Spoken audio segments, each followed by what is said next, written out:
दक्षिणे लक्ष्मणो यस्य वामे च जनकात्मजा पुरतो मारुतिर्यस्य तं वंदे रघुनंदनम।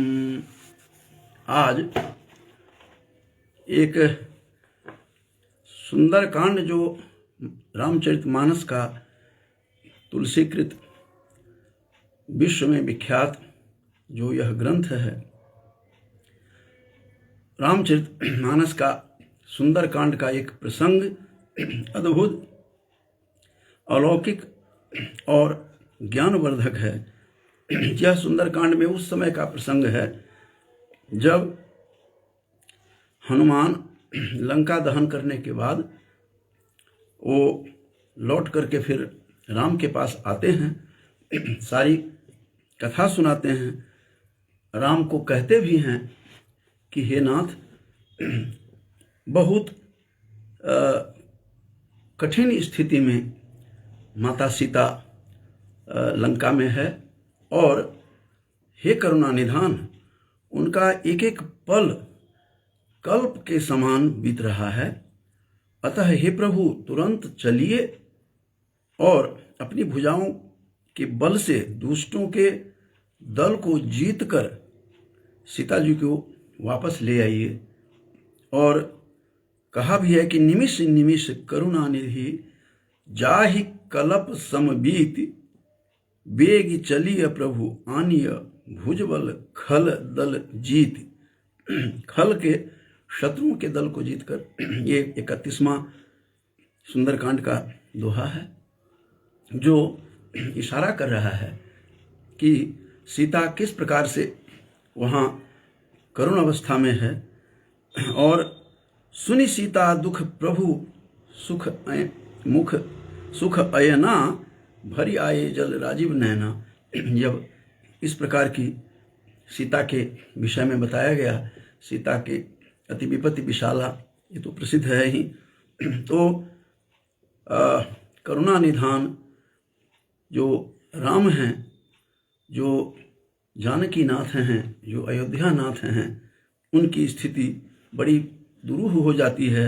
और सुनी सीता दुख प्रभु सुख अयना, उन्होंने जब सीता जी के दुख के विषय में सुना तो सुख के धाम जो प्रभु हैं, जो कमल नेत्र हैं, उनके आंखों में जल भर आता है। राजीव नयना, जो कमल नयन हैं, उनकी आंखों में आंसू भर जाते हैं।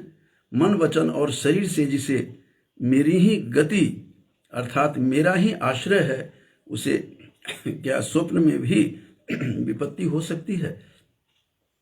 वचन कार्य मन मम गति जाहि सपने हो बुझिए विपत्ति की ताहि।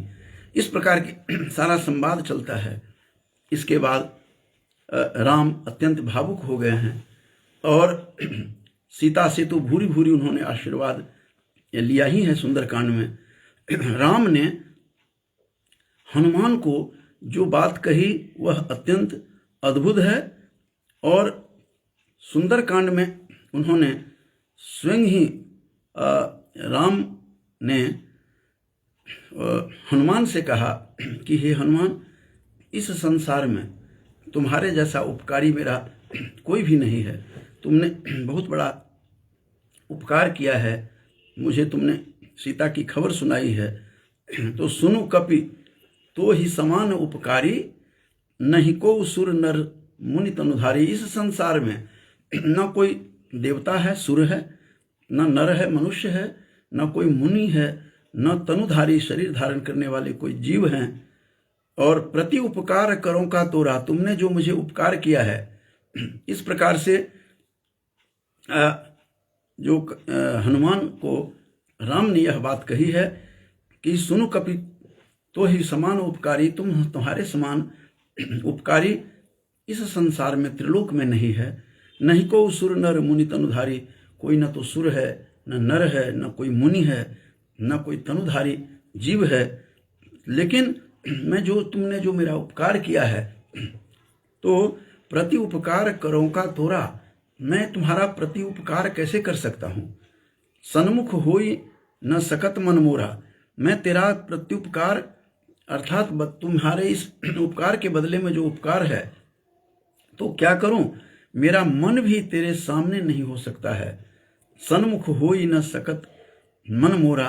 कितनी बड़ी बात, हनुमान कितना बड़ा सौभाग्यशाली था, और वो भी क्यों नहीं, स्वयं साक्षात जो थे वो रुद्रावतार हैं हनुमान। यह स्वाभाविक था, लेकिन बहुत बड़ी बात तुलसी की रामायण में सुंदरकांड में इस प्रकार की चर्चा हुई है, और कहा भी कि सुन सुत तो ही उरिन में नाही। हे सुत, इस संसार में तुमसे मैं, तुम्हारे ऋण से उरिन नहीं हो सकता। देखे वो करी विचार मन माही। मैं सब कुछ सोच समझकर विचार करके मैंने देखा है, मैंने चिंतन किया, और चिंतन करने के बाद लगा कि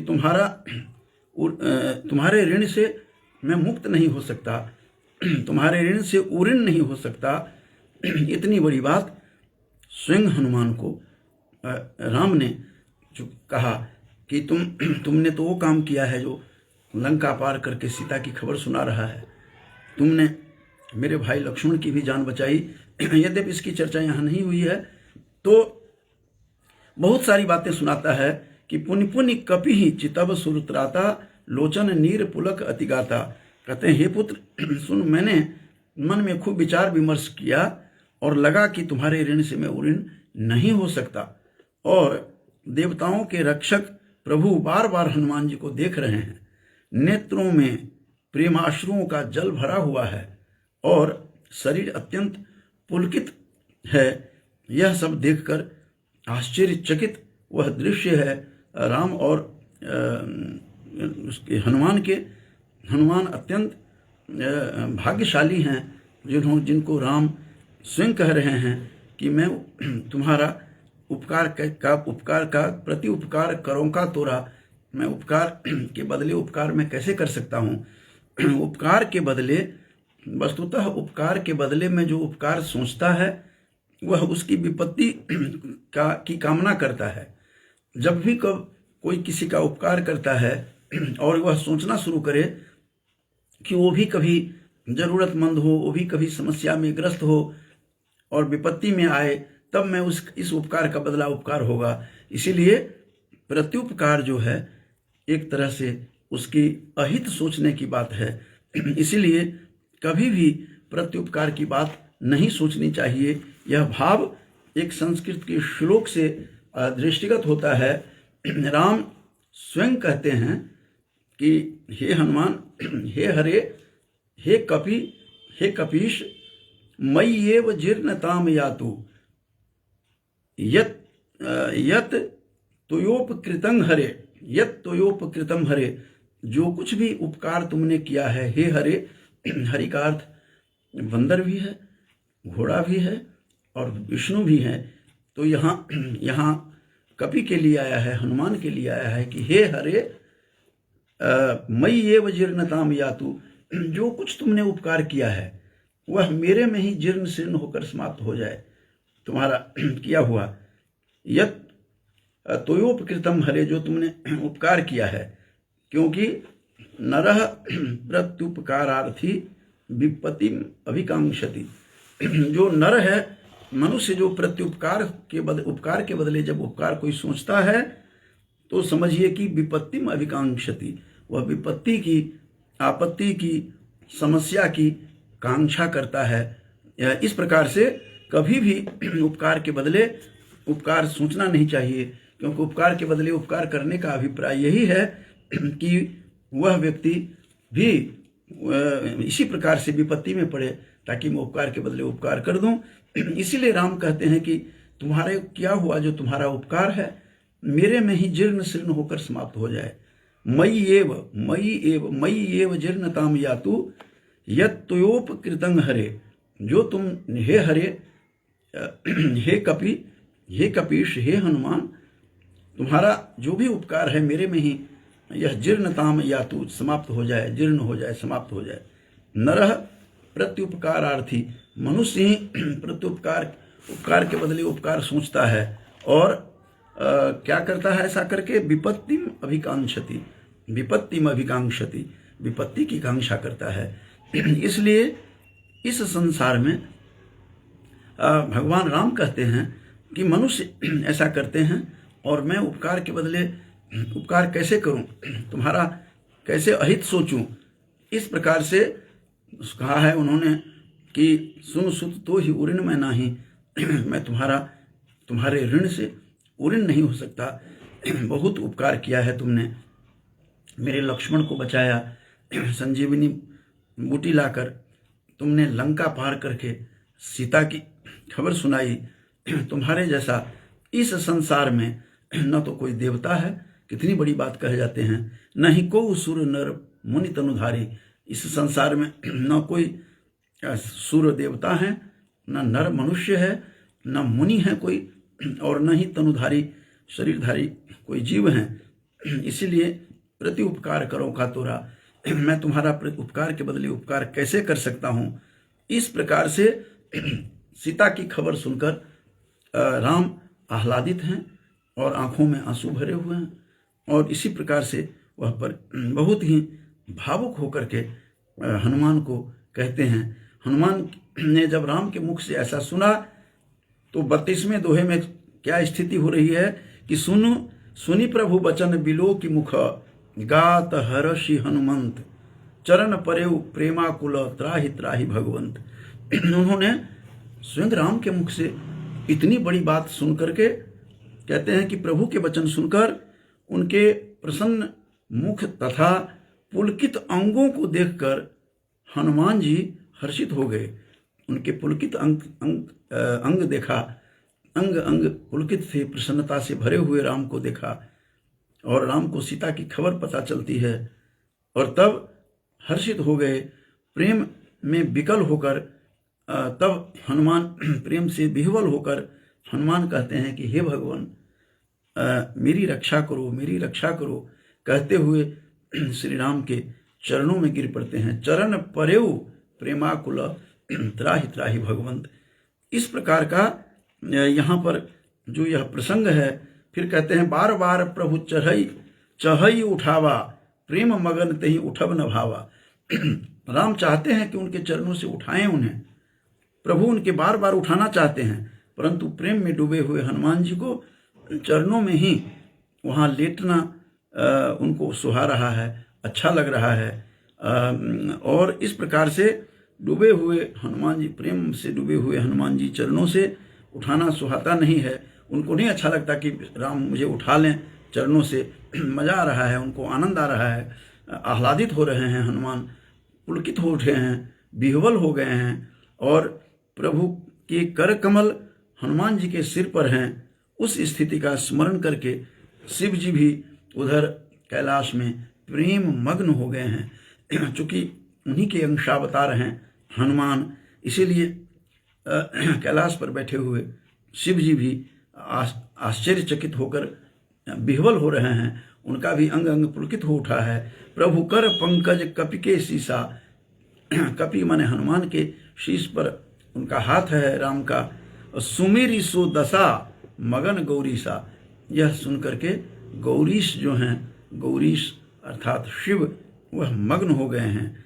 इस प्रकार से ये सारा का सारा जो फिर उन्होंने क्या, सावधान मन करी मुनि शंकर, लागे कहन कथा अति सुंदर, कपि उठाई प्रभु हृदय लगावा, कर गही परम निकट बैठावा।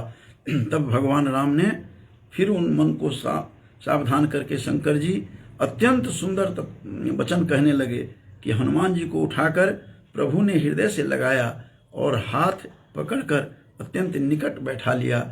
यह दृश्य जो है अनुपम दृश्य है। ऐसा दृश्य संसार में न किसी ने देखा होगा, न सुना होगा। इस प्रकार की स्थिति है। और भगवान राम के तो कई भक्त हुए, लेकिन हनुमान जैसा भक्त और इस संसार में निश्चित रूप से दुर्लभ है। इस प्रकार का जो यहाँ प्रसंग है कि मैं प्रति उपकार करो का तोरा, इसी में भाव छिपा हुआ है कि हे हनुमान, मैं तुम्हारा उपकार के बदले उपकार कैसे सोच सकता हूँ, क्योंकि उपकार के बदले उपकार करने का मतलब है तुम विपत्ति में ग्रस्त हो तभी मैं तेरा उपकार का बदला चुकाऊंगा।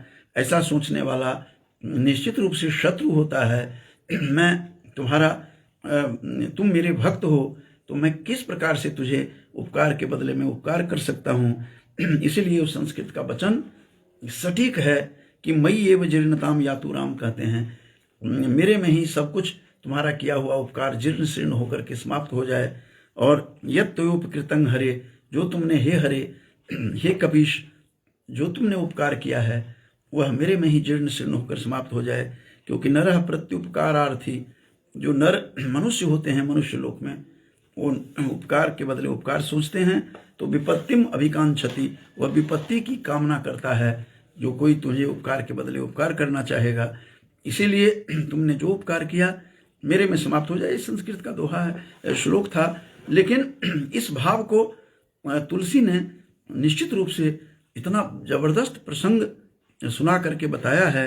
और निश्चित रूप से कपि से उऋण कहते हैं मैं नहीं हो सकता, अपने भरत को भी कहते हैं कि भरत भैया कपि से उऋण हम नाही, मैं उस कपीश से उस हनुमान से मैं उऋण नहीं हो सकता, जितना उपकार मुझे उसने किया है। इस संसार में नहीं को सुर नर मुनि तनुधारी, कोई संसार में नहीं है। इस प्रकार कितना बड़ा भाग्य था हनुमान का कि साक्षात परात्पर ब्रह्म रूप, जो साक्षात नारायण विष्णु हैं, जो राम रूप में अवतरित हैं, जो अयोध्यानाथ के रूप में प्रसिद्ध हैं, जो जानकीनाथ कहलाते हैं, ऐसे जानकीनाथ से साक्षात उन्होंने आशीर्वाद आशीष प्राप्त किया। जानकी से तो प्राप्त कर ही लिया था इसी सुंदरकांड में ही। और इसी सुंदरकांड में हनुमान ने राम के मुख से इतनी बड़ी बात सुनकर वह बेवल होते हैं और उनके चरणों में गिर जाते हैं और उठना भी नहीं चाहते। यह देख करके कैलाश पर स्वयं गौरीश जो हैं, जो गौरी वर हैं, जो पार्वती के पति हैं, पार्वती पति शिव गदगद हो उठते हैं इस मनोरम दृश्य को देखकर। इतनी सुंदर बात उन्होंने कही है। तो निश्चित रूप से कपि का जीवन, जो हनुमान का जीवन निश्चित रूप से अलौकिक अद्भुत है। न किसी साहित्य में इतना मर्म भरा हुआ दृश्य किसी ने भक्त की और भक्ति से जो में लीन हनुमान की इस स्थिति को, इस पराकाष्ठा को किसी ने प्राप्त नहीं किया होगा। जो राम ने अपने मुख से स्वयं कहा है कि सुन सुत तो ही उऋण मैं नाही, हे सुत हे पुत्र तुम सुनो मैं तुमसे उऋण नहीं हो सकता। इतना बड़ा भाग्य तो हनुमान का ही है। तो आज थोड़ा सा यह प्रसंग देखने को मिल गया, तो मैंने सोचा कि इस प्रसंग को लेकर मैं थोड़ा सा आप लोगों के साथ शेयर करूं।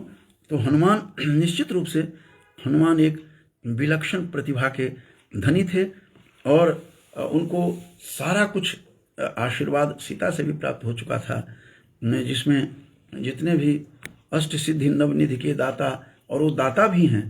हनुमान जैसा उपकारी, हनुमान जैसा विलक्षण पात्र रामायण का निश्चित रूप से कहीं नहीं है।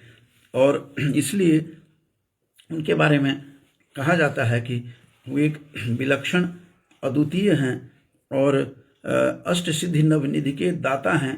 वो जो कुछ भी उन्होंने प्राप्त किया वो देते हैं।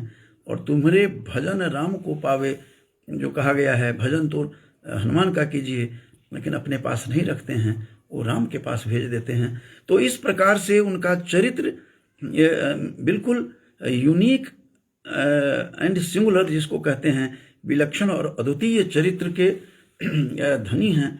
ऐसा चरित्र, ऐसा पात्र निश्चित रूप से रामायण में दीप लेकर के ढूंढेंगे कभी नहीं मिलता है। और इस विलक्षण पात्र को देखकर निश्चित रूप से मन गदगद होता है, आह्लादित होता है और इसीलिए उनको गुरु रूप में स्वीकार करते हैं। तुलसी ने कहा है कि तुम गुरु के समान उनको माना है और गुरु से ही, गुरु का जो टीचर टॉट रिलेशन है, वह रिलेशन भी अटूट होता है। इसीलिए उनको बार बार गुरुदेव की नाई कह करके हनुमान चालीसा में भी स्मरण किया है। तो ऐसे हनुमान का जो विलक्षण चरित्र है, वह चरित्र निश्चित रूप से वह रामावतार में उनका चरित्र हनुमान का देखने को मिलता है। जो कनक भूधरा कार शरीरा, जिन जब संदेह हुआ था सीता को भी सुंदरकांड में कि तुम्हारे जैसे छोटे छोटे बंदरों से लेकर कैसे राम विजय प्राप्त करेंगे, तब उन्होंने अपना रूप दिखाया था कि कनक भूधरा कार शरीरा। कनक भूधर कहते हैं भू पृथ्वी को धारण करने वाला जो भूधर पर्वत है, पर्वत के स्वर्ण पर्वत के समान अपना आकार कर लिया। तब उनको भरोसा हुआ जनक सुता को, जनक नंदिनी को, तब उनको भरोसा हुआ कि निश्चित रूप से इन लोगों के बल पर रावण पर विजय प्राप्त कर सकते हैं। तो ऐसा विलक्षण पात्र निश्चित रूप से साहित्य में, अन्य साहित्य में सर्वथा दुर्लभ है। जो जगत जननी जानकी से भी अष्ट सिद्धि और नवनिधि सारा कुछ उन्होंने आशीष प्राप्त कर लिया था, और राम तो विह्वल होकर के सारा कुछ उड़ेल दिया, बता भी दिया कि मैं तुमसे उऋण नहीं हो सकता। इतना बड़ा भाग्यशाली हनुमान जैसा कोई भी नहीं है। मैं ऐसे हनुमान को, ऐसे राम को कोटशः नमन करते हुए अपने वाणी को विराम देता हूँ। यहाँ हमारे गांव से वहाँ से सुदिष्ट कुमार प्रसाद भी सुन रहे हैं, मैं उनको भी आशीर्वाद और शुभकामना देता हूँ। प्रोफेसर राम झा जी हैं, उनको भी शुभकामनाएं देता हूँ। अनिल कुमार गुप्ता जी सतत सुनते हैं, आदरणीय मूर्ति जी को भी नमस्कार। और जसविंदर गोराया जी भी सुनते रहते हैं मेरे से। मैं जब भी कभी बोलता हूँ तो अंत में इन सबको कोटशः नमन करते हुए राम और परम भक्त, उनके परम भक्त हनुमान को नमन करते हुए अपनी वाणी को विराम देता हूँ। बहुत बहुत धन्यवाद।